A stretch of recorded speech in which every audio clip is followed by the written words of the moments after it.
ఆయన పైకి రాలేడు.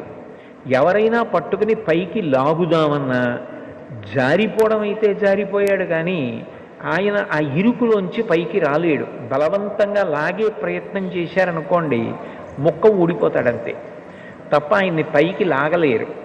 ఇప్పుడు ఆయన రెండు బండరాళ్ల మధ్యలో ఇరుక్కుపోయి పైకి రాలేక ఆ ఇరుకులో ఉండిపోతే ఆయన ఎంత భయాన్ని పొందేస్తాడో. అక్కడ ఇరుక్కుపోయిన వాడు ఇక పైకి రాలేను, నా ప్రయత్నం సరిపోదు, బయట ఉన్నవాళ్ళు కూడా నన్ను తీయడం సాధ్యం కాదు, అటువంటి విచిత్రమైన పరిస్థితుల్లో నేను ఈ ప్రమాదంలో ఇరుక్కుపోయాను, ఇక నేను బయటికి రాలేను అన్నప్పుడు ఆ వ్యక్తి ఎంత కష్టంలో ఉంటాడో అంతటి కష్టం కలగడాన్ని సంకటము అని పిలుస్తారు.